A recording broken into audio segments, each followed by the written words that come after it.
What's up, freakazoids? How the hell's it going? Hey, first I want to say thank you all for all the prayers and everything for my wife yesterday and all day today and everything. It was awesome. Hold on a second. I have no idea what that was, but yeah, I really appreciate it. She's home now and she's on a couple different medications, and hopefully it'll all work out. They're still trying to figure out what the cause was of what happened, okay? But she's on some medications that should help for any future... well, thank you, Tawanda. Wow, that was very nice. But yeah, you guys are amazing, okay? But with us today is my brother, Grant, who also responds to the name Graham, and I'm Graham and Bim. Okay. Now the thing is when we were in Australia, I think in 1980, when my other brother Garrett was alive, I said I'm gonna make you sound dumb by whenever I say your name, I'm gonna put an M at the end. So I called him Garam. Right. And then this whole thing started where we created this M language, where every single word that you said ends with an M, and then it turned into this Eln language. It was just really nuts. And, so that's where all that stuff came from. But he is on the line here, I guess you could say. He's actually on video. So in a second here, we will bring him on. But I did want to say thank you very much for all the support. That was very kind. And so he's on right now. And if you guys have any questions, go ahead and put the questions in the chat, and then we can just, he'll answer them, okay? Because he's an actual expert on, I think it's hydroxychloroquine and the cytokine storm, which is what's killing most of the people, all right? So let me get him on the show right now. Hold on one second. Oh, and there he is, everybody. Now I got to unmute him so he can actually say something. There he is. Are you sure you want to do that? No, I'm not sure at all. Yeah. So tell us a little bit about your background and how it led to having some knowledge on this virus that you're helping out on. Yeah, sure. Well, thanks for inviting me on. I've watched your show several times. Actually, my whole family has. Big fan. And I was just thinking how similar, what you do in terms of investigating crimes and using empiric evidence to just figure things out, how much like science that really is.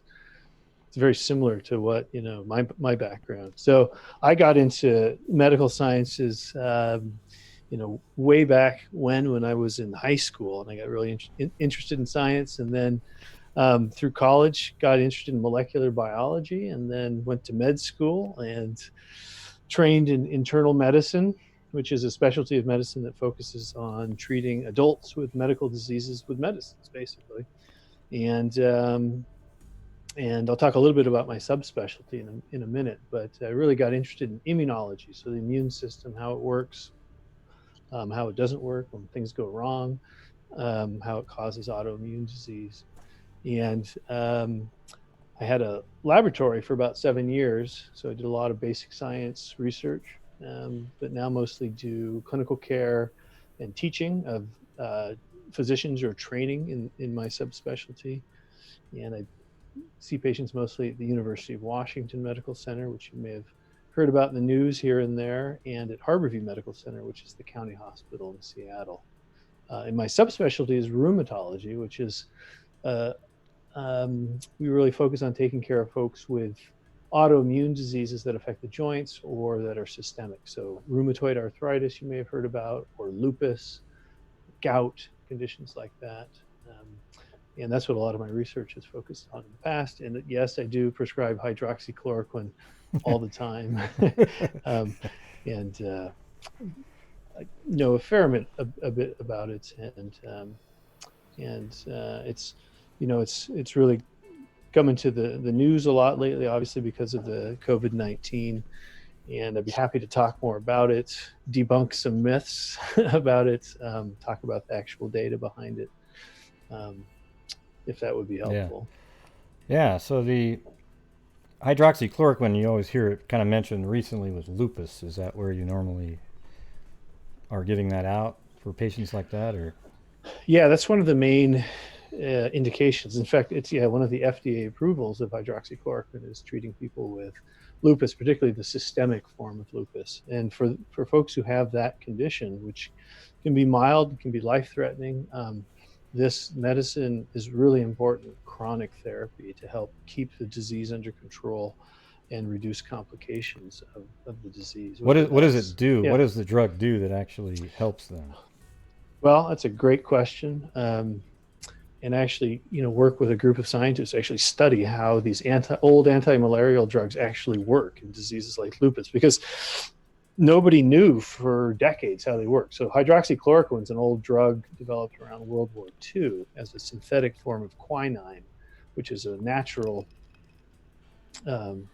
anti-malarial drug. So hydroxychloroquine was initially developed to fight malaria, and it's still used to some degree to do that. But people who took it realized, people who had rheumatic diseases, inflamed joints and things like that, realized that when they took it for malaria, their joints felt better. And so people started using it, prescribing it to patients with arthritis and lupus, and found out that it worked. So only now are people going back to figure out how it works in those diseases. And I'd be happy to talk about that if you want. Yeah, well, I mean, I think what most people want to know is how is it possibly related to the COVID-19? Yeah. Yeah. So one of the ways it works is by it sort of dampens the way that immune cells sense particles, like infectious particles and things like that might be in your bloodstream. If some of our immune cells are able to engulf and eat bacteria, viruses, and things like that, and they take them into the body of their cell and destroy them there. And what hydroxychloroquine does is it subtly alters that engulfing system in cells, and that same system is sort of hijacked by viruses. They'll try to get inside a cell by making themselves look like bacteria or virus, and they get eaten up, but then they break into the cell and hijack the cell's machinery to make more viruses. And so what hydroxychloroquine does, one of the things it does, is it helps prevent viruses from hijacking that system and getting inside cells where they need to be to replicate. Okay. Yeah, and it's not just the coronavirus. It can do this with a lot of different viruses, at least in the test tube. So Ebola virus, the Marburg virus, Zika virus. A lot of these viruses have been, hydroxychloroquine has been shown to sort of help block the entry of the virus into the cell. So just one, I think an important point here to make is that viruses can't survive on their own. They need to infect another cell and hijack the cell's machinery in order to replicate. They can't replicate on their own, which is very different than a bacterium, which can replicate on its own outside of a cell, for example. So what are the studies showing on its usefulness? Yeah, so that's a great question. Most of there's pretty good data that in the test tube, if you put hydroxychloroquine, if you have in a test tube, you have human cells, you have the coronavirus, and they normally infect the cell. If you put hydroxychloroquine in the mix, the virus has a tougher time infecting those cells and doesn't replicate as fast. That's been demonstrated, I think, pretty clearly in the test tube. And if and sometimes that predicts what's going to happen inside a person if you try it. It doesn't guarantee it. And so what we don't know, or what scientists don't know, is whether if you give a person hydroxychloroquine, it will for sure reduce viral replication, and more importantly, help the person out in terms of outcomes. Will it reduce the length of symptoms? Will it reduce the severity of symptoms? Will it keep people out of the ICU and off the ventilator? Will it prevent death? Those are questions that haven't been answered yet. We have some tantalizing hints that it might help, but it hasn't been proven yet. Okay. Let's see. But do you think there might be a different part of the stages of the getting COVID-19 that might work better in? Yeah, I think it's a great question. Based on the in vitro or test tube science, it would probably work best early in disease in preventing initial infection, or when the infection's mild, at preventing it from taking off. Because this doesn't appear to be a very potent drug. There are a lot more potent inhibitors of viral replication that we know of and that are being tried in clinical trials. So even though there's been reports of it working effectively in people who are very sick, again, we don't have what's called controlled trial data that proves that the drug is effective in those situations. Yeah, because it could be that they've used it on a bunch of different people, and these ones that it worked on, they think it worked on, they got better, so then they're giving all the credit to getting better to hydroxychloroquine when it could have just been maybe even the Z-Pack or something else. Azithromycin. Yeah, I mean, and that's why, in order to be sure that a medicine is working, preferably randomized but controlled studies where one group of people gets the drug and the other group doesn't, and you compare the outcomes in those two groups. That type of evidence is really needed to prove it. But it's a pretty safe medicine. And I think if there's a chance that it would work, it's reasonable to use it in people who are sick with the virus.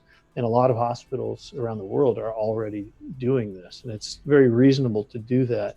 It's just best if you can do that in the setting of a controlled trial, because not only are you helping people, but then you're gathering data to prove or disprove if it works or not. Yeah, but would you want to be one of the people that did work? Would you want to be one of the ones that got the placebo? Okay. Yeah. No. Well, I mean, I think the other thing is that there are a lot of potential drugs out there that could be effective. And it's not just hydroxychloroquine. There's antiviral medicines that are specifically designed to inhibit viral replication. Well, you hear that remdesivir. Remdesivir, yeah. So that one's pretty promising, and there's some promising data coming out with that. But just like hydroxychloroquine, that one's not proven to be effective yet either. It takes time and a lot of patients to prove that these medicines work. But in the absence of data, people are sick and dying. It makes sense to use them, and that's what doctors are doing. Yeah. Somebody in the chat asked about wearing masks. What's your philosophy on that? Well, I don't know if it's a philosophy. I think it's more of a science. Yeah.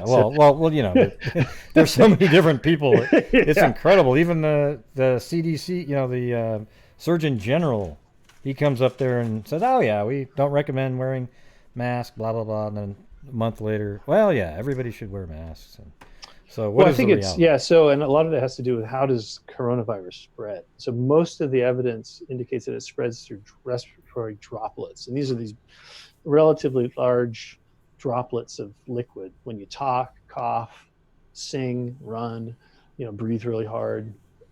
You've all seen those videos of someone sneezing and that just spray of droplets coming out. Yeah, it's crazy. Those they're not even animations. It's real. It's like a slow-mo version of all the. I mean, it's crazy. Yeah. So all of those droplets contain viruses if you're shedding the virus in your respiratory tract, and those viruses are pretty heavy and they don't travel far. They travel maybe 6 to 10 feet and they fall onto the ground. So there's two ways that you can get infected. One is those droplets land directly on your mucous membranes. So you're standing right next to somebody and they sneeze in your face. That's getting in your eyes, your nose, your mouth, and that can directly infect you. Probably more commonly is somebody sneezes or coughs on a surface and then you touch it.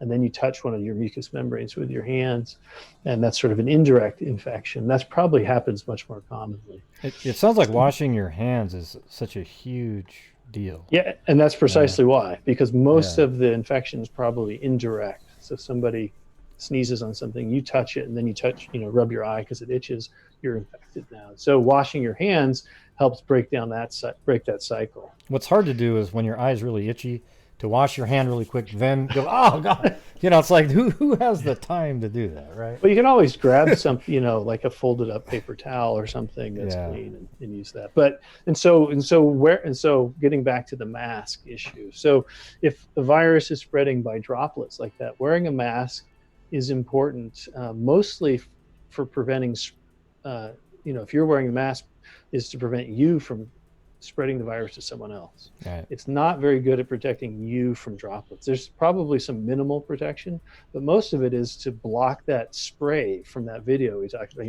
If you're wearing a mask, it gets caught inside the mask, and so you don't spread the virus. That seems like that's what they should make, though. Redo the video one time, just the big sneeze with that, and then put the mask on and do it again, and just to see the difference, and people would get a really great sense of wow. That's a good idea. Yeah, I mean, I think just visually representing that. But I think, and that's why it's a communal effort to wear masks, because there are a lot of people, and people will say, well, I'm not sick, why should I wear a mask? Well, it's pretty clear now that there are a lot of people who are harboring the virus who don't have symptoms or have minimal symptoms, and they're spreading the virus.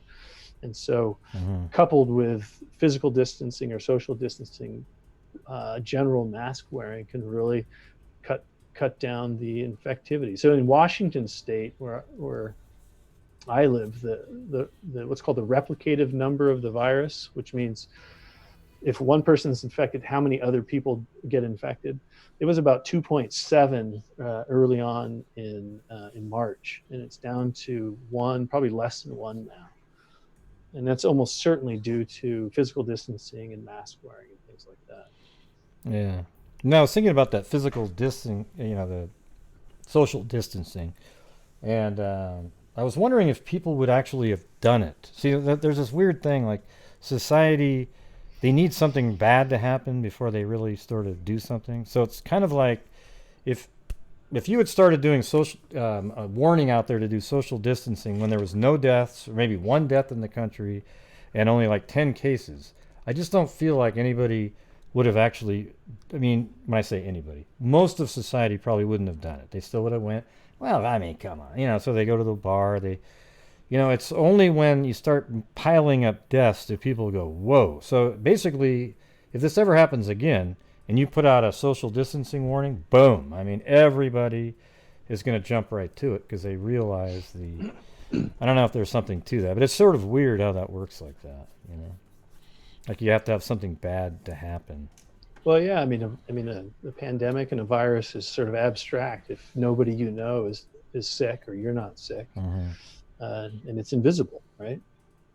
Yeah. So yeah, I think it makes a lot of sense. But let's see, what does this one say? Is there any data on people that are currently on hydroxychloroquine for RA and getting COVID? You read that one. Yeah, I'm trying to read. Oh, here they are. Now they're all showing up. People that take it as a drug therapy. Yeah, are they being protected? And so no, there isn't any data on whether people taking it for other conditions like RA or lupus are protected.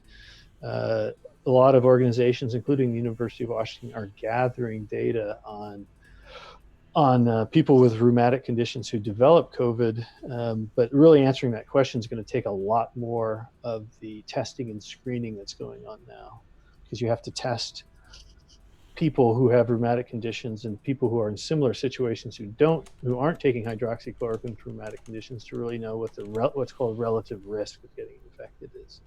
And so without general testing and screening, it's very or actual trials, looking at people who have taking hydroxychloroquine versus those who aren't, it's really hard to answer that question. Well, couldn't they just look at let's say you went and there's 500,000, 600,000 people who have been diagnosed with having it, and then you could say, well, out of that group, how many of them were on hydrochloroquine and how many of them got through it all without any, with sort of minimal effects?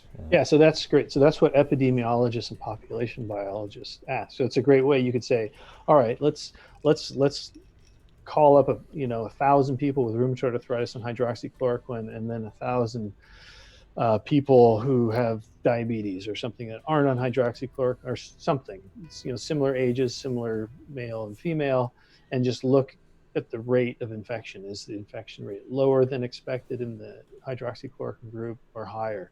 And you can do that, but it doesn't tell you if it's a cause and effect. So for example, people who are on hydroxychloroquine with rheumatoid arthritis may have a lower infection rate than similarly aged people with diabetes, but they may also be much more worried about it because their immune system is low, for example, and they may be practicing very strict social distancing because of that. So there could be, and so you don't know what, if it's the drug or some other factor that's accounting for that difference. Does that make sense?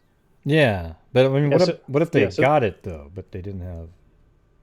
Well, what I'm saying about it is like if you're somebody with lupus, like out of that 600,000 people that have got it, how many of them had lupus and how many of them died? Right. And so, I mean, you can look at that. You can look and say, are people who are getting sick and hospitalized and dying from COVID, so this is also population science. If it was just a random sampling of people, right, you'd have an age distribution that looked like the general age distribution, a sex distribution that looked like the general sex distribution, a race distribution that looked like the general race distribution. Any deviation from those normal distributions suggests either an increased or decreased risk. And that's population science. And so, there's been some hints that maybe people with these rheumatic conditions, they're not showing up in the hospital, they're not getting sick. But it's I haven't come across anything that definitively answers it. But it's a really interesting question, and it would be great if this medicine protected people against COVID. Yeah, somebody asked in there or said, "You guys both seem really fidgety." Like, wow, hey, good, hey, way to go, sleuth. Good stuff. Hey, look at. Both of us genetic. go like this. Watch. Look at, we both do this. Okay, we bonk. Okay, I don't know what it is. It's what's weird about it is it wasn't something learned by anybody else by watching somebody. It's just what we do. Okay. Well, if your frame rate is low, I'll stop moving around so much because it can look kind of weird if your frame rate. Yeah, because all of a sudden you're like like that. Yeah. No, I've got pretty good frame rate. Okay. But if another clown asks that same question, just remove them from the. It's such a dumb observation. How about pay attention to what we're actually talking about? It's weird. It's actually kind of interesting. All right, so I guess what most people are dying from the cytokine storm, right? Well, I wouldn't say most people. Or it's a big, it gives them the flu, fills their, not the flu, the pneumonia, right? And then they end up dying. Yeah. So, yep. Well, so there appears to be sort of 3 phases of this. There's a symptomatic phase where people have fever and muscle aches and aren't that sick. And then some people progress to a pneumonia where there's clear infection of the lungs. And then a third group progresses to what's called the cytokine storm. And this is maybe 10%, 20% based on the data coming out of China and the emerging data in Europe and North America. They get this cytokine storm where the immune system gets just revved up so bad that it's actually the immune system that kills them, starts shutting down organs, and probably not the virus itself. And that's called the cytokine storm. And we don't know a lot about that, except similar situations in other diseases. So a lot of what doctors are trying is based on experience from other similar conditions where the immune system just gets revved up. There's this what's called cytokine storm. Organs start shutting down. Yeah, but see, this is what's kind of interesting is you just gave a presentation on this very same thing, right? Yeah, earlier today, right? Yeah. So what are the odds of that, everybody? As a matter of fact, if he was on yesterday, he wouldn't have given that. No. Although he was already preparing and knew all about it. Okay, but you have slides and everything? Like you literally could show people anything, or like tell us about what's going on in that when a cytokine storm happens. Yeah, well, so cytokines are these proteins that cells of the immune system and cells of the body use to communicate with each other, to tell a cell to rev up and get active or shut down and quiet down, simmer down. And they can be very powerful in their effects. And they're often triggered by things like infection or trauma to the body. And all of us have experienced the effects of cytokines. If you've ever twisted your ankle or had a cut that got infected, it's cytokines that sensitize your nerve fibers to feel pain. It's cytokines that cause the redness by opening up the blood vessels. And it's the cytokines that drive the swelling of the tissues around your injured area. And that's called an inflammatory response. And everyone's experienced it to some degree, some sort of injury. Imagine if that was happening throughout your entire body. And fluid that should normally be in your bloodstream is weeping into your tissues to cause swelling throughout your whole body. Your blood pressure would drop. Your tissues don't function very well. And that's basically what's happening in these cytokine storms, is the cytokines themselves are causing the tissues and the organs to shut down, and not necessarily not necessarily fighting the virus. So it's this sort of explosion of the immune system that's not particularly directed against the virus itself. It's not proportionate either. It's like it's almost like an overkill response to something that, and it's probably doesn't come out of nowhere, but it's like the immune system goes off the rails, and it's no longer regulated in the way that it normally is. And it's not spontaneous. It's probably driven by the virus, but it gets to a point where the immune system just gets out of control and ends up, killing the person. Yeah. And so we can talk a little bit about the treatments people are using to try to reverse that. Yeah, see, I think that's the part that I was trying to explain it really absolute, blocks and circle, version of it, But yeah, go ahead and try to explain an easy, in layman's terms, I guess. Yeah. Well, so some of these cytokines that are driving this cytokine storm hurt the body, but aren't really fighting the virus. And so you could try to stop just those cytokines that are hurting the body, but not fighting the virus, to see if it would help people. And fortunately, there's a lot of drugs out there that are designed just to do that, but not in this situation. So getting back to rheumatoid arthritis, there's this one particular cytokine called interleukin 6. It's a kind of a fancy name, but it's a cytokine that causes redness, causes swelling, causes inflammation, drives fever. When your brain senses interleukin 6, it turns up your thermostat and you get a fever. So it's this cytokine that's really important in inflammation. And it turns out that people with severe COVID in the cytokine storm are producing buckets of this cytokine, and it's just driving, horrific inflammation throughout the body. Turns out that in people with rheumatoid arthritis, this cytokine is being produced at much lower levels in the joints specifically, and that's one of the things that drives inflammation in the joints in people with rheumatoid arthritis. So some really smart people they're basically genetically engineered designer drugs that go in and neutralize that cytokine, but nothing else. So they're highly targeted, highly specific. And in people with rheumatoid arthritis, it blocks the inflammation and people feel great. In a cytokine storm, you can give that same drug to try to block the effects of that cytokine while leaving the rest of the immune system alone to fight the virus. And in preliminary studies, it looks pretty promising. Now, these are very preliminary studies. And this was in the news today in Seattle because I don't know if anybody remember the emergency room doctor up in, I think, Everett, Washington, who was caring for some of the first patients that died of COVID in the US. In fact, the first death was in Washington State. He actually got COVID-19. There's a 40-year-old ER doc, healthy guy, got sick. 2 days later was in the ICU, was on a ventilator within, I think, 48 hours. Had to be transferred to another hospital to get ECMO, which is this way of oxygenating the blood outside the body. And he almost died. And he got put on this medicine to block that cytokine. And it may have saved his life. It's unclear whether he would have turned around without it, but he credits his survival to that medicine. So that was in the news just today. Pretty amazing. Yeah. So maybe tell us about, you were explaining to me how you can with mice. You know, that's, Well, that's getting a little into the, you know, how the sausage is made here, but I'd be happy to talk about it. Yeah, I mean, it's pretty cool. Yeah. And you know how these drugs are made.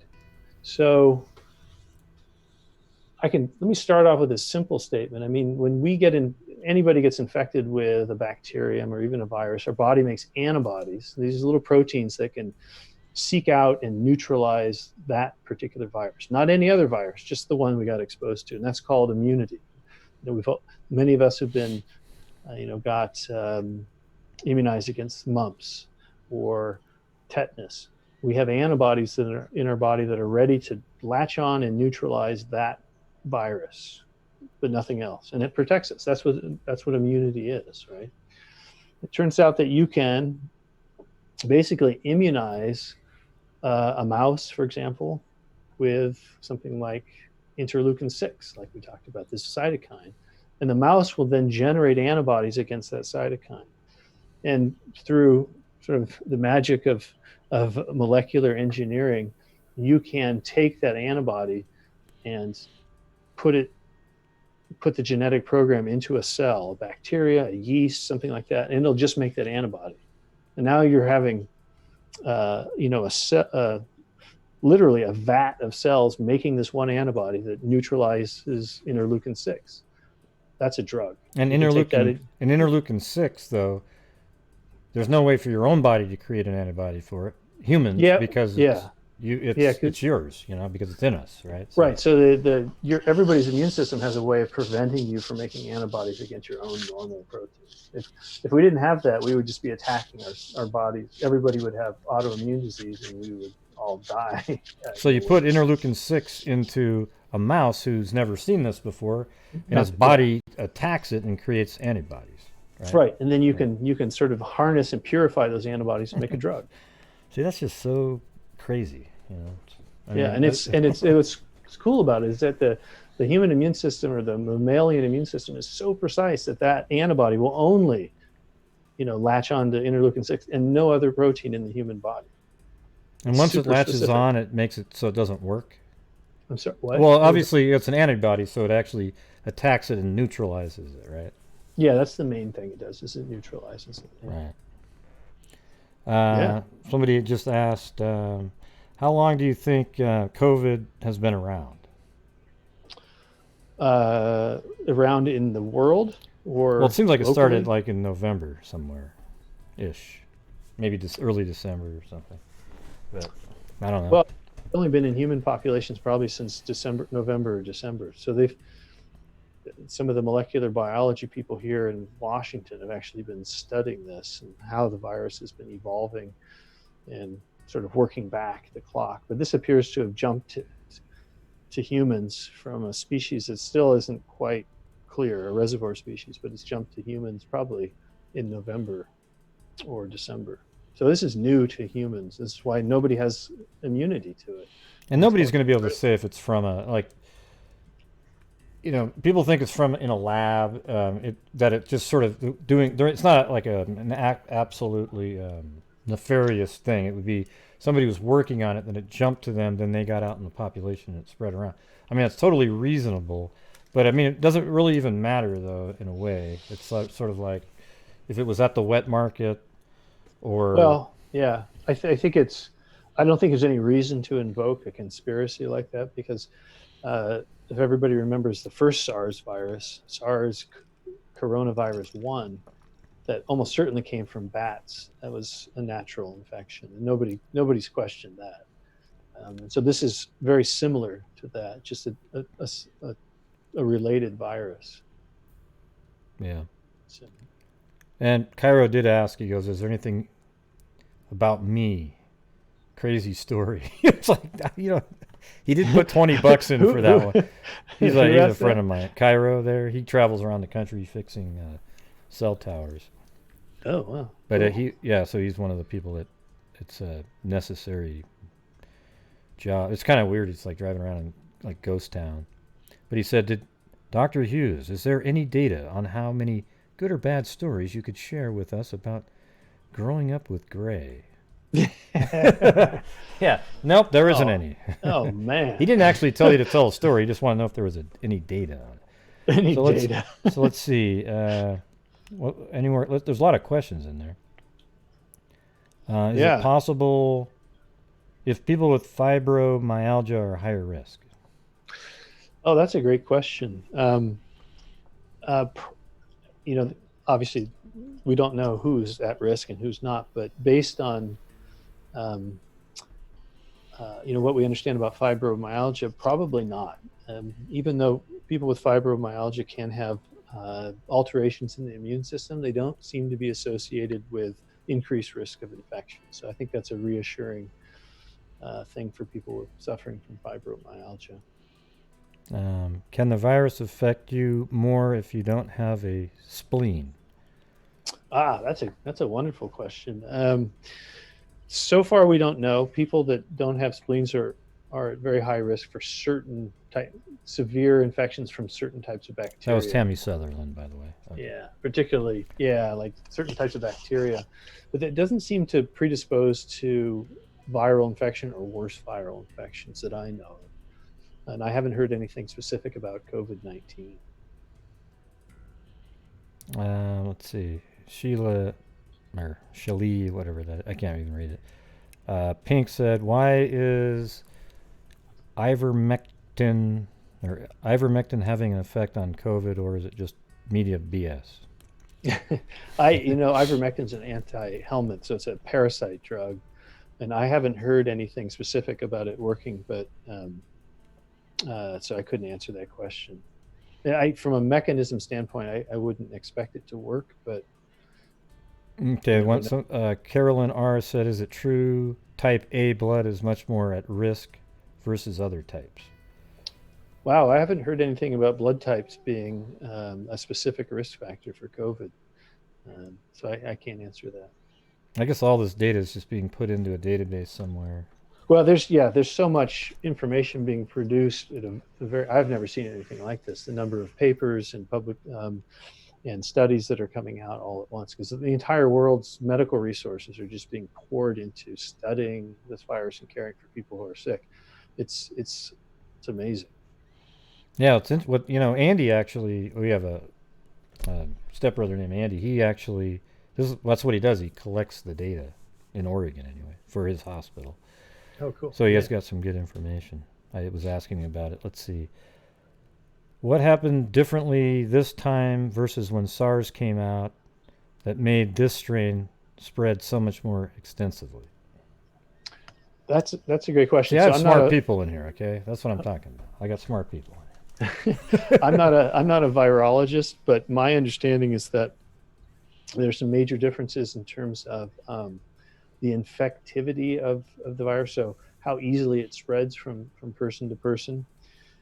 And that may be one of the main differences. And then also differences in latency. So when someone gets infected, how long does it take to develop symptoms?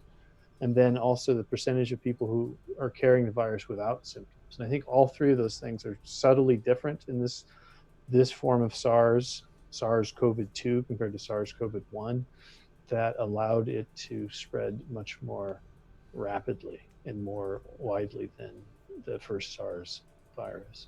But again, I'm not a virologist. Those are just the things that I've heard and discussed with other physicians and scientists about why this is so different. Yeah, some Guy and Jackie said, is it true there will be a second round of the virus? I mean, it's got to be, right? I mean, it'll come back in October. It won't really go away. It'll just kind of kick in again. I think that's a concern, that this virus will become what's called endemic, not pandemic, but endemic, which just means it's spreading. It's just there all the time. And influenza is actually like that. So it doesn't go away. It just mutates and sort of migrates around the world at a very predictable, pattern, both in space and time. And the concern amongst many virologists and epidemiologists is that this virus will do the same thing. It'll just stick around, and if it goes away in one community, it'll come back, particularly if people are moving around a lot and social distancing is relaxed, which it will. It should come back. But I think the idea is that it will come back and it won't be as severe if there are some measures in place to control spread, and there's good tracking and source tracing. Because the lessons from the 1918 and 1919 pandemic was that it can come back, and it can come back worse if you don't pay attention to it. Were there any with the flu? Do people catch the flu and not have any symptoms at all? Oh, that's a good question. I don't know what the asymptomatic carriage rate for influenza is. See, that's what makes this one kind of freaky. I don't know. Is that there's so many people that are asymptomatic carriers of it. So they're just walking around. They're being less cautious about what they're doing, and and you're saying that you can catch it just by talking, right?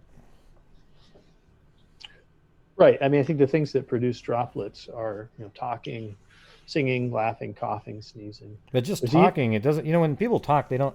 Saying the letter T, I can see something shooting out. Or B. Yeah. B is a bad one. But boom! God, look at all that crap on my monitor right there. Yeah, but it's like, it's interesting because just something so simple like that, and then I think if you're outside and it's windy, it can travel a little bit because that's the concern. There's some data, some scientists are showing evidence that it can be airborne. So that's the other route of transmission, where very small particles can carry the virus and actually float on the wind and spread for long distances. So measles is like that. Measles is one of the most highly infectious viruses, and it's airborne. So someone's sitting in a room coughing or breathing, like it'll spread through the whole room, down the hallway, and across the street. So it's and there's some evidence that coronavirus can do that, but I haven't seen anything convincing. That would be bad. Yeah. So have you seen any verified cases of somebody who got it, recovered, he tested negative again, and then got it again? I haven't seen any cases, but there have been some reports of that, and it's unclear whether the person actually got reinfected or the virus just was flared up again. Yeah. Or whether the testing was just picking up, it was right at the level of detection, so it was positive, negative, positive, negative. We know that happens. So if you look at nasal swabs in people, over the course of a couple weeks, they can be positive and negative because of the level of detection of the test. And it doesn't mean they're being reinfected. It just means you got a bad sample that time, you got a better one this time. The level was so low, the test didn't. And that's another thing too, is how long this seems to go compared to other viruses, right? Like you get it and you could have it be sick for 3 weeks, but it's like the whole process is like a month and a half. I mean, isn't that way longer than normal? Well, I think if you look at influenza, even with that, people can be sick for several weeks and carry virus for a long time. So any virus that you're not immune to, it takes a week to 2 weeks to develop a robust immune response to then knock it down. And that can take a while.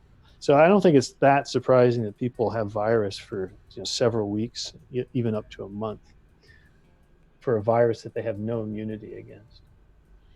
Okay, here's an actual question by Cairo now. It said, from what I understand, when a virus mutates, the chances are it will become less horrible because it's probably trying to survive in its host. If it's killing people. It's like winning the lottery, a perfect storm for a virus to become more lethal. Is that true? Like the 1917 one. That got worse the second time around. When it came back on the first mutation was horrible. Yeah. Well, I mean, again, I'm not a virologist, but the mutations are random, but how they affect the survival of the virus, if you can call it a living thing,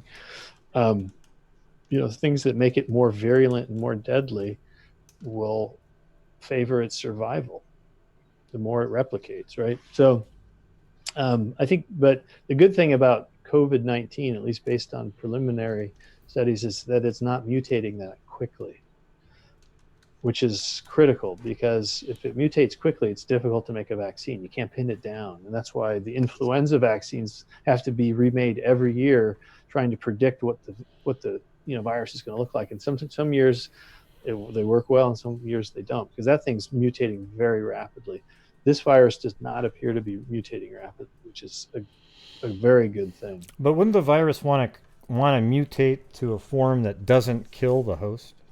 I mean, if if it actually could think like that, because if you know what I'm saying, like when it becomes deadly, it kills the host, and then it would go. Let's say it killed every single human that it was in. It's gone now. Well, I mean, if you just look at virus numbers, because it's whatever survives to replicate, it doesn't matter if it kills the host. It matters if it replicates and spreads. That's the only thing that determines the selection of the virus. So you're saying it's just kind of random. If it doesn't spread, then there won't be a lot of it around. If it spreads, then there'll be a lot of it around. So you're saying it's just pure luck then? I mean, that it would get a horrible strain, it comes back as way worse, or it comes back better. Like it's just there's nothing. Well, I think if it comes back because of mutations, then they're likely to be mutations that favor infectivity, spread, the reproductive number, all those things we talked about before. That's why it came back. Right. But again, this is a little out of my area of expertise. I'm not a virologist, but yeah, it's weird when you think about how we're going to get back to normal. It just seems so daunting. Not only the psychology of people, but just technically.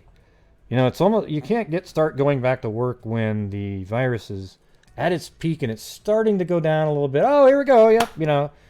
It's sort of like that's when you almost have to just get it down to a really low point. Then you can start going back to work, maybe having, get better testing that's really quick. Like you can actually have one at your work or something, or maybe somebody spits into a tube, you put it, boom, you're safe, come in, ding, ding, ding, ding, ding, and then we're back to work, and everybody in the office probably doesn't have to wear a mask because nobody has it. I mean, what do you think? What do you think about all this? It's crazy. Well, I mean, there are a lot of people talking about this already, that things will not be back to the way they were, maybe ever again, but that at least in the next year or so, there's going to be a lot of changes in the way people do things. I mean, you literally you go to the restaurant, your waiter is going to be wearing a mask and gloves. We're going to be doing a lot of testing, just like you said, in source tracing to help prevent spread as the economy opens back up. I mean, are we going to be at the restaurant going like this? That would just suck. I mean, would you even want to go to the restaurant at that? I think what you'd have to have is like little booths with glass around them or something. But there'll be, I think we'll have to change, especially if this virus is going to be around for a while. And it will. I mean, I can't imagine a Blazer game, for example. There's 20,000 people there, all packed in. They'd have to do something where there's 5,000 there. You're spaced out every 3 or 4 seats for a while until you got something that's an awesome antiviral. Or there's a vaccine. I mean, if you had a really great antiviral that just worked like 99% of the time, people wouldn't even be scared to really get it. You know what I mean? And I don't know. What do you think about that? Like a really good antiviral? Well, it depends on how it works. If it prevents infection, then that can be really effective at,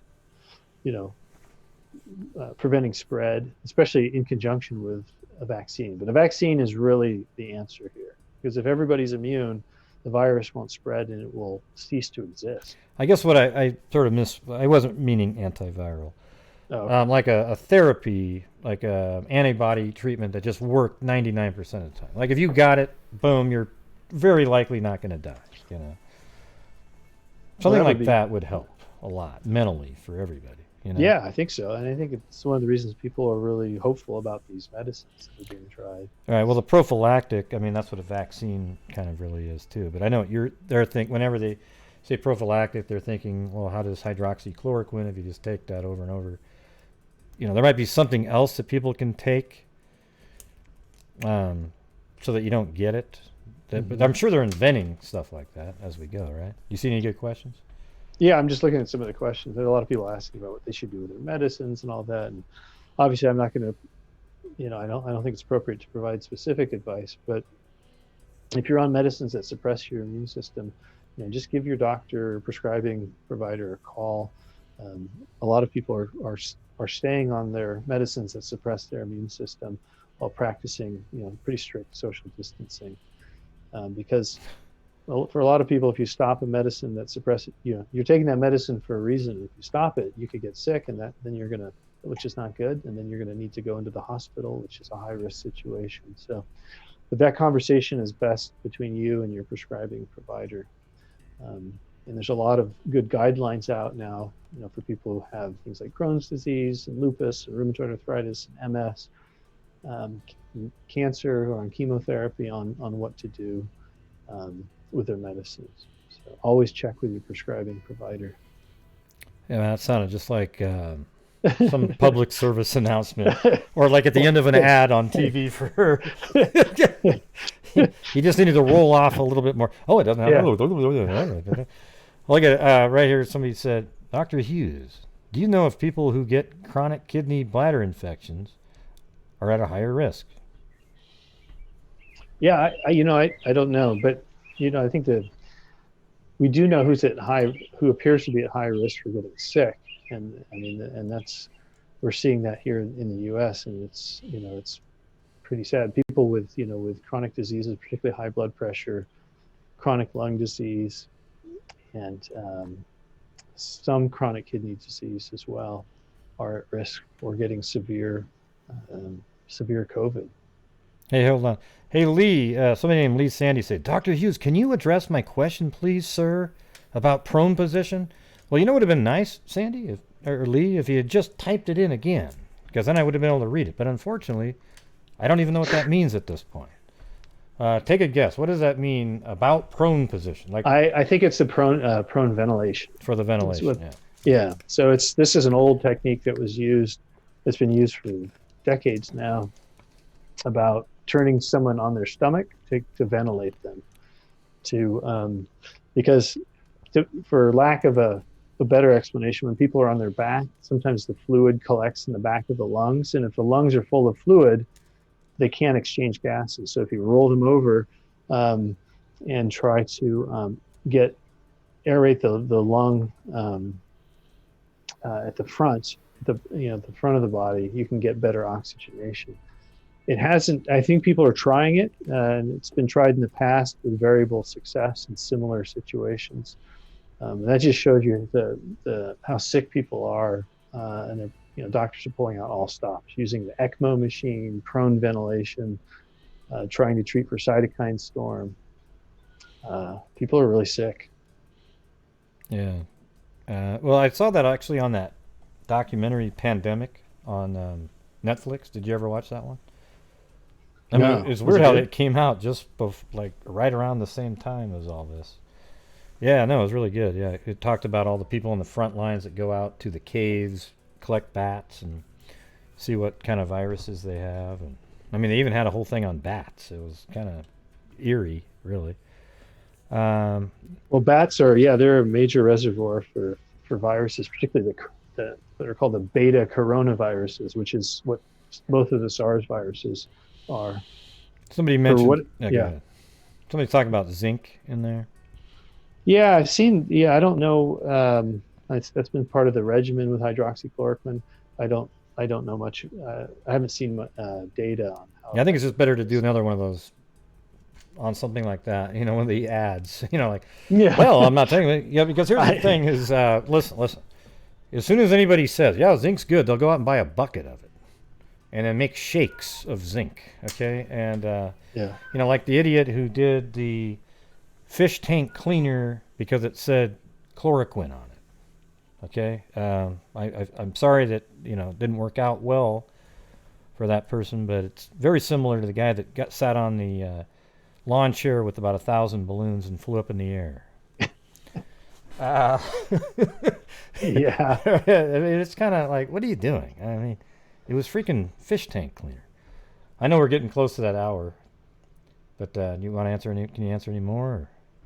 Sure. Yeah. I mean, you're having fun, right? Again, I'm not an expert in infectious diseases. It's not my specialty.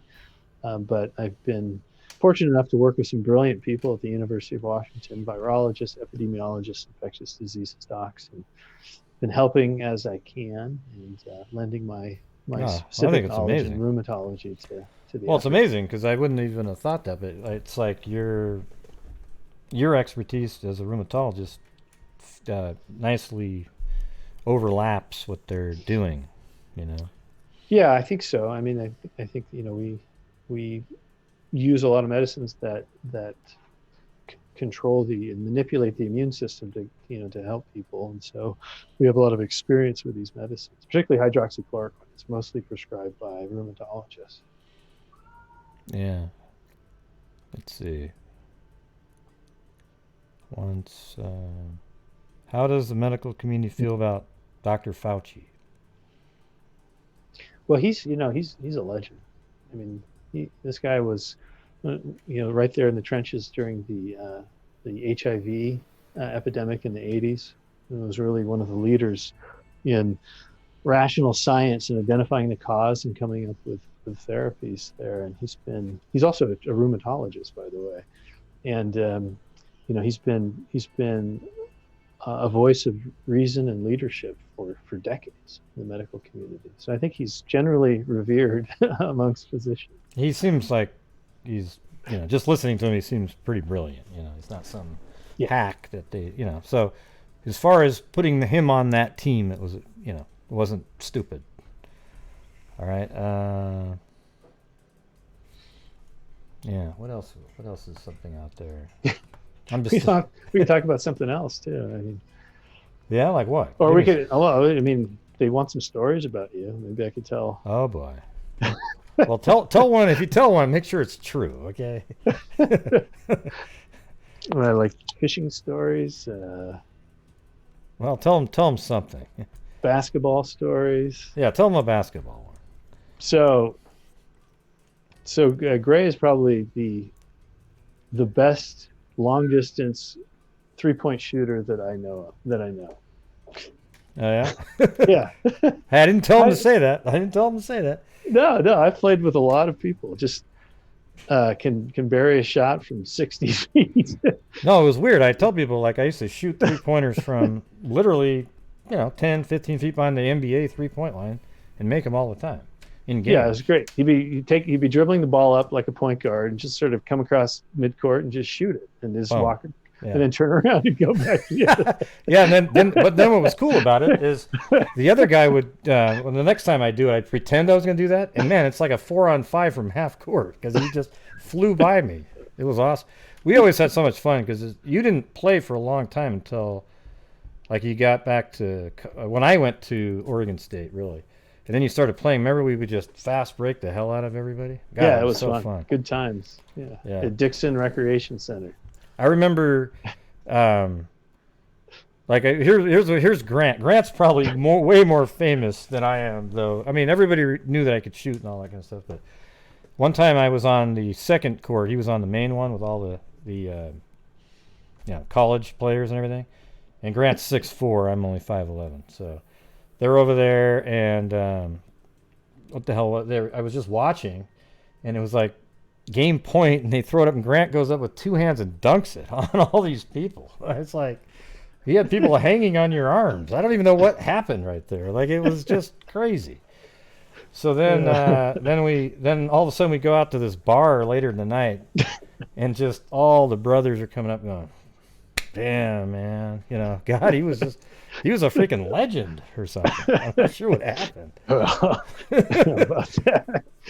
Well, that night, anyway. Remember how cool that was? We went to Toy Inns. A legend for about 6 hours. Yeah, well, we went to Toy Inns. I remember actually going in there. Yeah. All right. Let's see. Well, tell us a time Gray got into a lot of trouble. Well, you mean like I punched you in the back and Mom went, Gray, you're done. Oh yeah, that was that was great. So we had this system at home where if we did something bad, we were docked some amount from our weekly allowance. Yeah, which wasn't much to begin with. Okay. No, it was, if you left the lights on, it was 25 cents. If you didn't empty the dishwasher, it was 50 cents. If you went into someone's room without permission, it was a full $1. Yeah. And you were grounded automatically on the weekend. But one day we were waiting for the school bus in the morning, and across the street from our house, and Gray just there was punches something me we in the were back. arguing. I didn't just do it randomly. There was no reason. He just punched me in the back just for the That's hell total of it. bullshit, right? And it's there. one of those punches that just resounded. Yeah, You could hear it's it like, across the entire boom, neighborhood. like a drum, like a boom, right in the middle of the back. You know that sound? Yeah. It was awesome. Mom was on the deck across my the mom, street. yes, on the deck. Our mom's on What the was she deck doing there? in her bathrobe, and she just points at you and says $5. Oh my and God! it's like, yes. Ray, you're docked $5. Oh shit, man! What a nightmare. Yeah, that's great. True love. Yeah, I think you were getting me back for all those times where you took the blame for something you didn't do. Yeah, that was great. Yeah. There's someone asked if you have any interest in true crime stuff, like I do. Yeah. I listen to some podcasts that my daughter directs me towards that are pretty good. I'm really interested in true crime podcasts. Of course, I watch Making of a Murder. What was the podcast? Lion King. I'm trying to remember the one. I don't know. Alex just gives me the headphones and just says, "Listen to this." So, but I do enjoy watching the show periodically. I think you were actually sort of contemplating, but I think before you worked at OMSI Science forensics. Camp, you were going to do forensics. I kind of remember. Yeah, I applied for forensic science and never got an interview, so I'm not sure what that meant. Those bastards. Maybe I was meant to work with living people. If they only knew what they missed out on. How many years? You're 2.5 years younger than me, right? Yeah, I think so. Yeah, I know he looks older. I know, but that's who is the better singer? Grant's probably better than I am. He's definitely a better singer for sure. Let's see. Anything else? Yeah, I think everybody, our mom, the thing that I always talk about is our mom was pretty amazing how she raised 3 kids on her own, no child support, is nowhere near like some of the moms you see out there now with kids. Like she literally put us first all the time, worked at night and went to night school. Worked in the day, went to night school, come back, study. It was what was weird about it is she never really made us feel like we were missing anything. Like she was always there for dinner, it seemed like, right?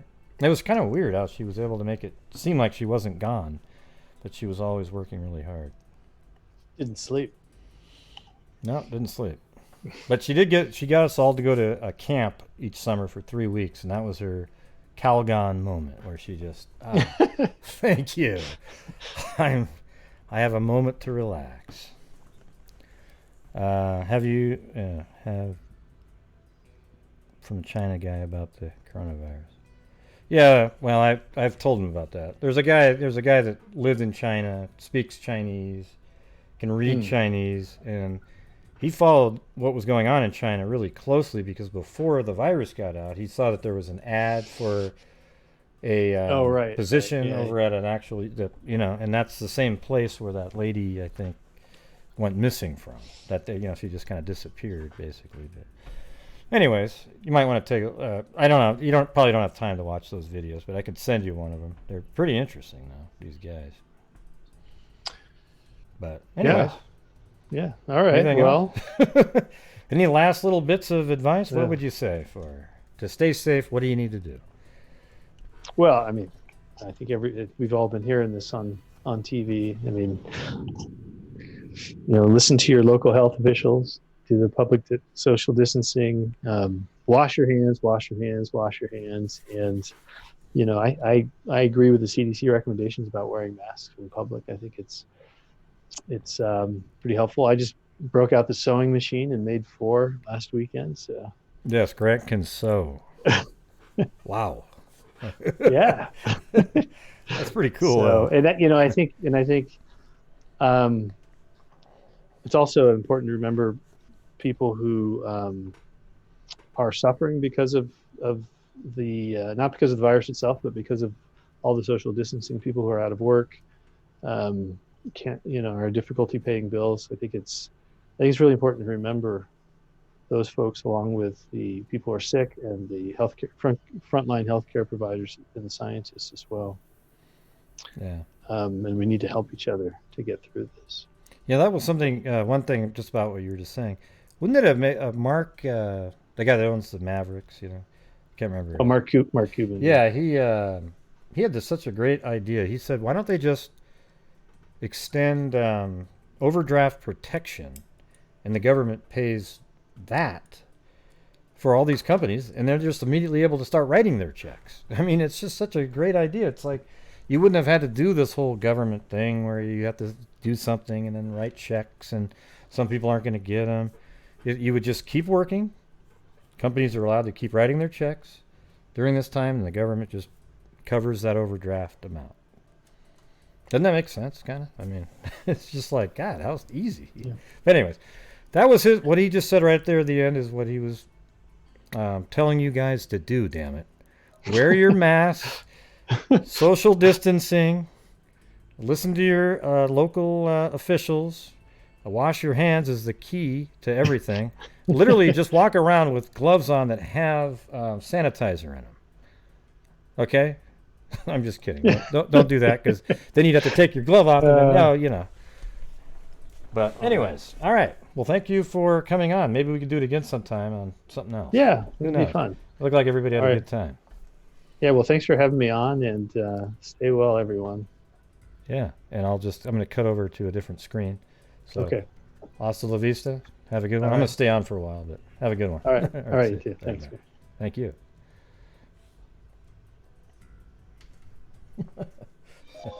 All right. Well, I hope you guys thought that was pretty cool. He knows a hell of a lot of shit about a lot of different stuff. I mean, if you guys have questions that he didn't answer that you needed an answer for, I thought he covered pretty much everything, though. And I wasn't able to say thank you to all the people who donated during the show because I didn't want to interrupt what he was saying, because what he was saying was very valuable, very good stuff. Okay, it's not like the guys you see on CNN and Fox News even. They just bring on guests that sort of say what they want, they think might say what they want to hear. Okay, he was literally saying they don't know yet if hydroxychloroquine works, but he can see how it might possibly work in a certain point in the development of the disease, or after you get the virus. Yeah, isn't that great? There was absolutely no political spin at all whatsoever. We're not really on the same side of the fence politically, but science doesn't change when you're on the, it's science is science, right? It is what it is.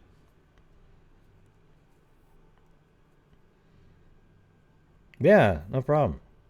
But it does show you how absolutely important it is to wash your hands and try not to touch your face that much, and go out and watch, wear a mask when you go out, because if you ever seen those videos, let me see if I can find one of those really quick. Okay, hold on, let me just.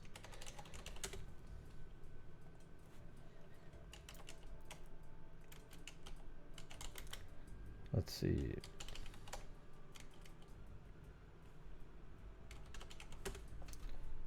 Yeah, look at this right here. An act that was once believed to be the explosive release of our very... Look what that does. Oh, you can't see it. Dr. Lydia Bariba is an assistant professor at MIT and a researcher of applied mathematics. And actually, it's really the new frontier to get the fact that it is a sneeze. It's actually pretty beautiful process. It's crazy. Yeah, I think that they're all quite beautiful, actually.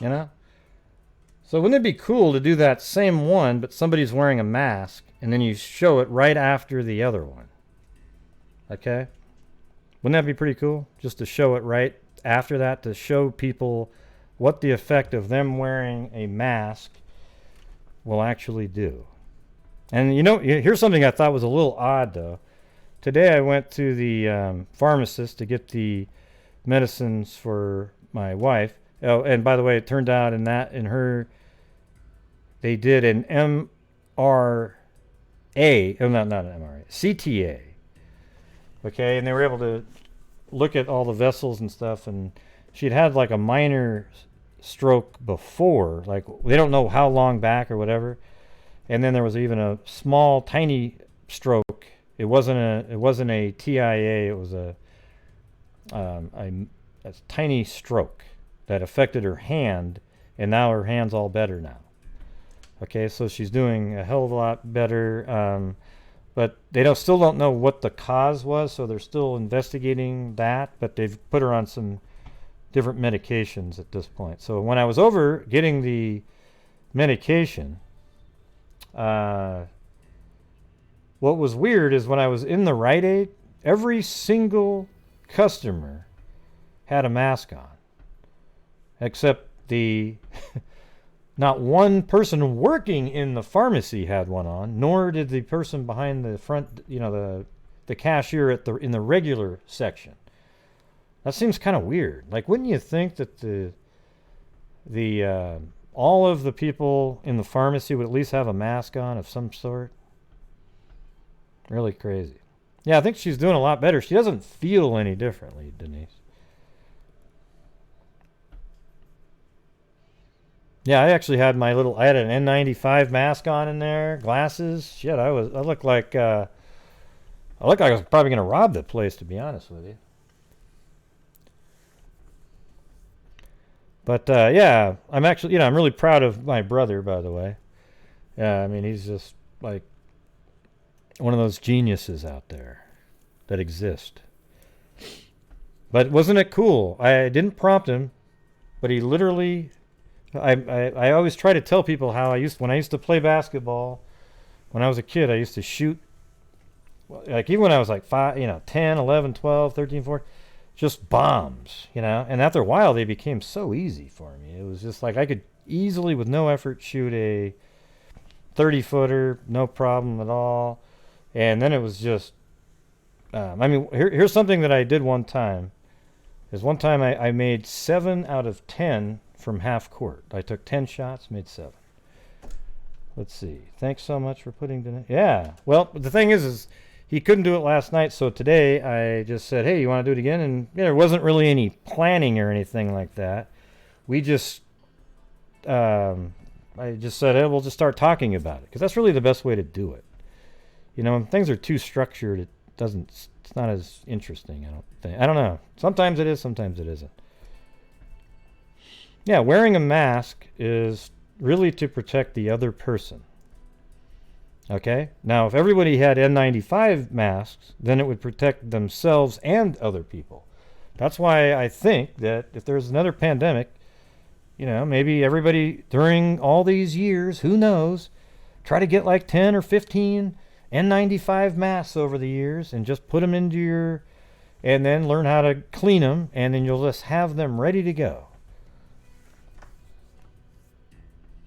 Now, my neighborhood's just ridiculous. I look outside, there's 10 kids running around, 5 adults all drinking, standing all next to each other. It's ludicrous, okay?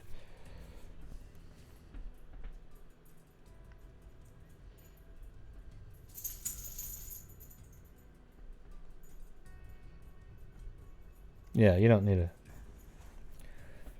And everyone had a mask in there.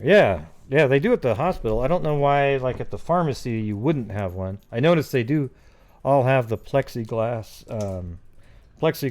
built up at where you pay out. Hey, thanks, Slots Lover. You still doing playing the slots? I remember I used to be out there, like somewhere out in the world playing slots.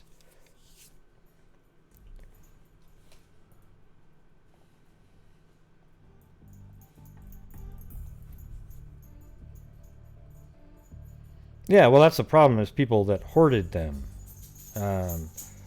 We bought, there was some on Amazon one day I just happened to look on there and they were the normal price way back in January. So we got like 15 or so of them, you know, 20 maybe. Gave some to my mom and dad.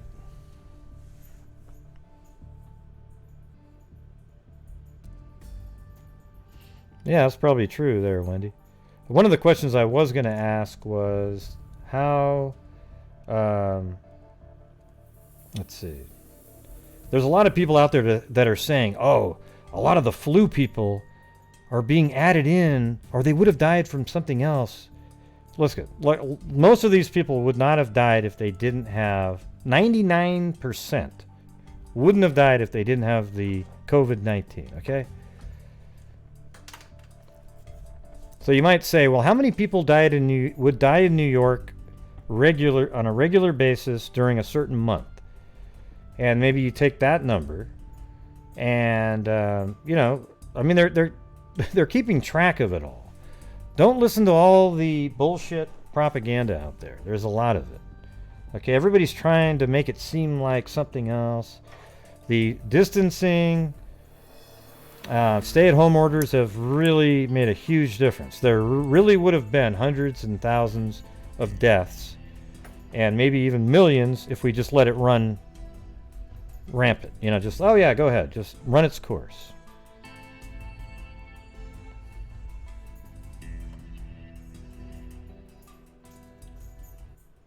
And I don't think we're willing to do that as a country.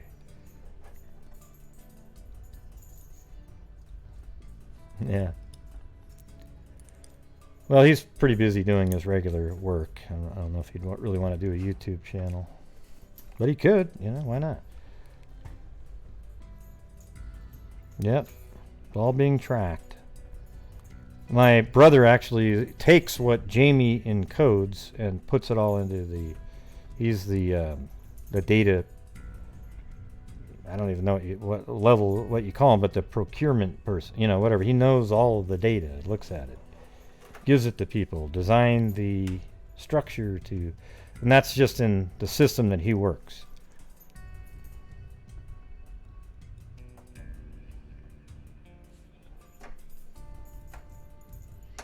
Yeah, you guys should go watch the mini series or whatever documentary, but it's many parts. Pandemic on Netflix. It's interesting. You know, it has the anti-vaxxers on there too, and the arguments. Well, good. I'm glad you guys liked it. Yeah, he is a better singer than I am. He does really good Elvis songs and what was it? House of the Rising Sun, those kind of songs.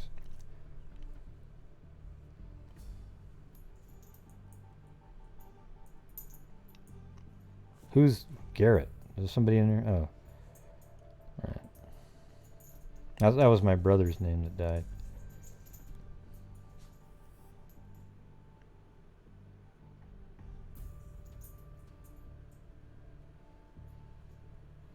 Yeah.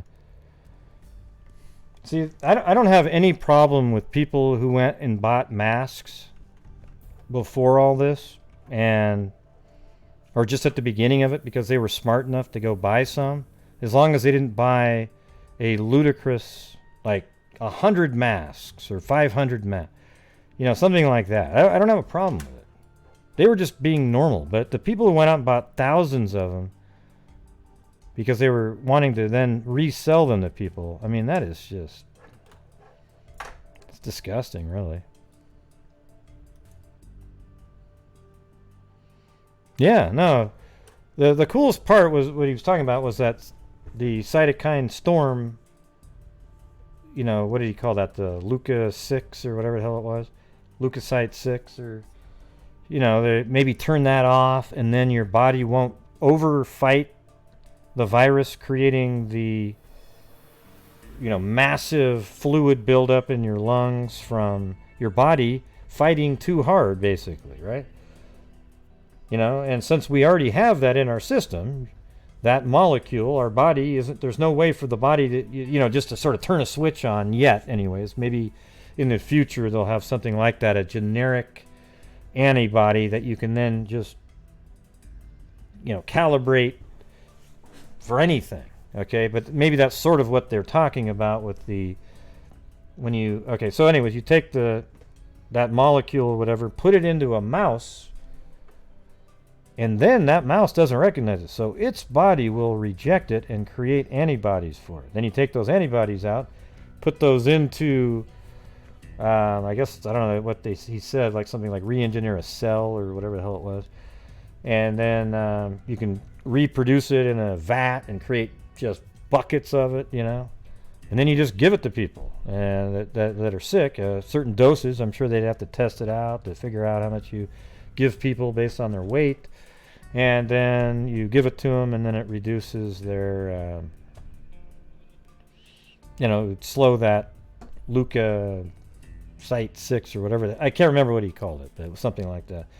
It would stop that, and then all of a sudden your body wouldn't be able to fight as hard, but it would keep all the other fighting mechanisms working, and that would keep you from getting all the fluid buildup in your lungs. All right, so it's just kind of that stuff's so amazing.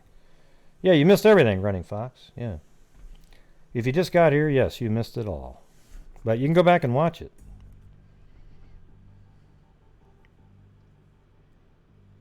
You know what I want to know is, are there people cutting hair anymore? Because in about 2 weeks from now, I'm definitely going to look like Link on the original Mod Squad.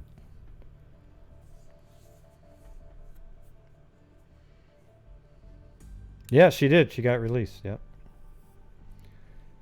I explained that too, so you'll have to go back and listen.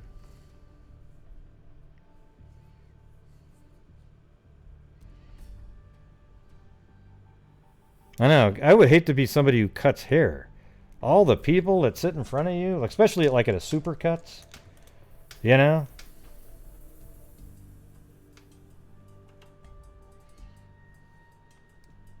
Cairo had to shave his head.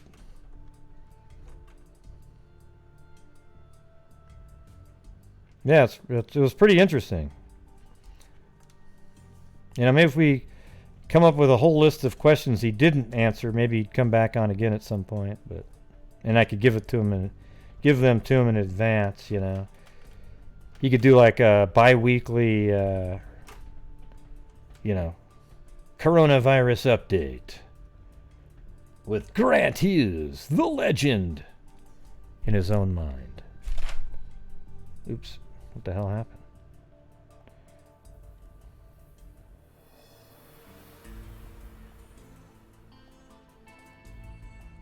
Oh, there it is. Yeah, you notice that we both bonk. We go like this.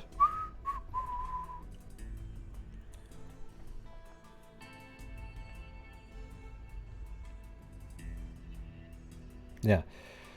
Anyways, Chris is at home. Everything, she seems to be doing well. She really appreciates all your support. I made a members post in YouTube that had a picture of her. She was in the message. She said, "Thanks, freaks," because she read a lot of your comments. You guys are amazing. So nice.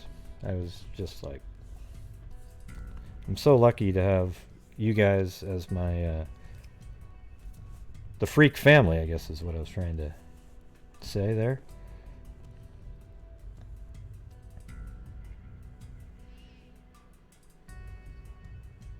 Yeah.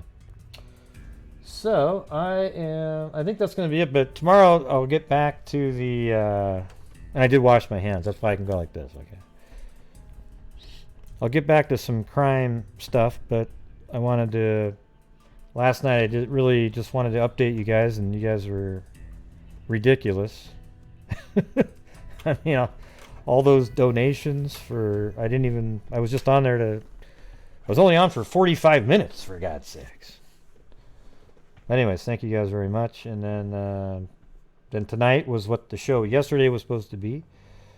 So I am going to get off of here and go do something else. Maybe hang out with Chris for a little bit. So you guys go and rewatch it if you haven't seen it. I thought it was pretty interesting. Now, some of that stuff he's talked to me before about, but you can see how well organized he has it in his head too, right? Like he doesn't struggle coming up with anything. And it's just... And he gave a presentation on that very topic today. That's crazy, right? All right, everybody. Thank you guys very much. And I'll be back on tomorrow.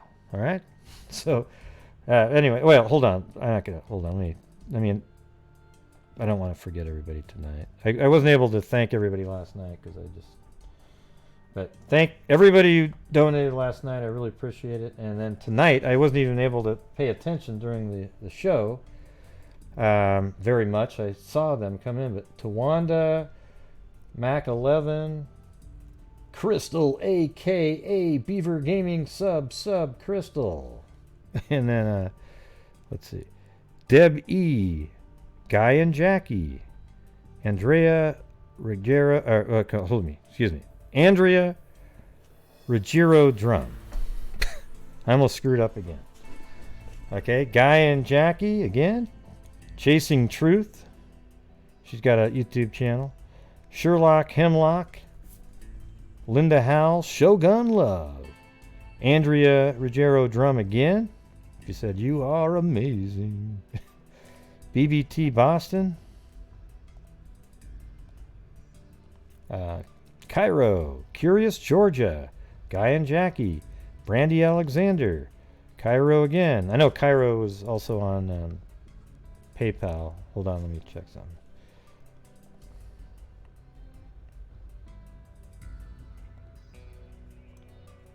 Oh yeah, Lori Staggs also. So it was Lori Staggs, I think, on PayPal there. And then also, oh yeah, and also Cairo, yeah. So thank you. And then back to this.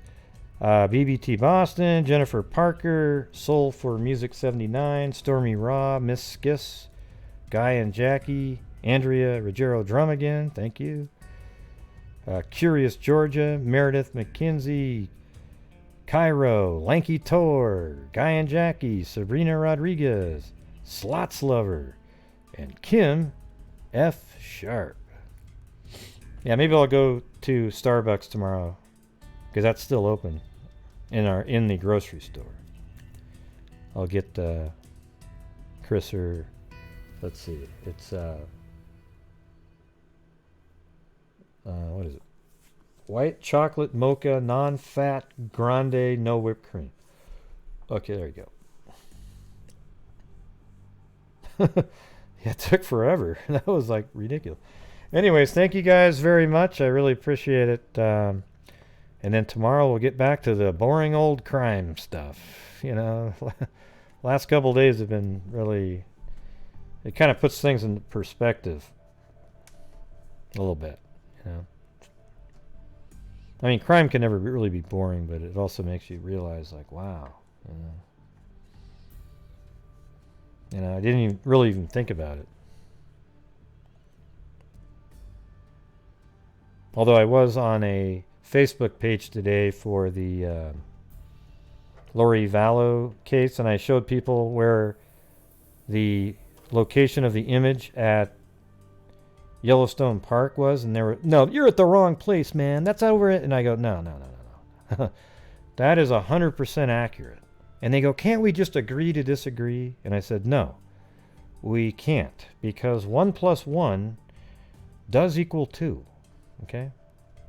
So I can't agree to disagree. See, that's where I don't know, I can't do it. I can agree to disagree when it really is sort of a not knowable thing. But I'll never agree to disagree when something is a fact and known. Okay?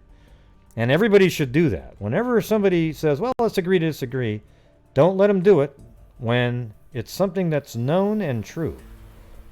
Okay? Don't never let them do it. Don't do the stupid thing where, yeah, let's just agree to disagree. Okay? Don't do it.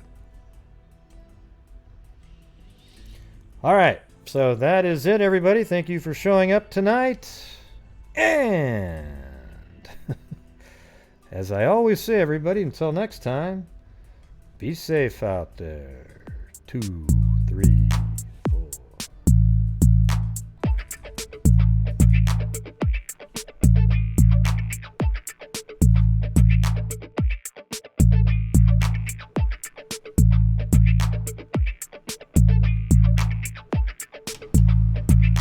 Good night, John Boy. Good night, Mary Lou.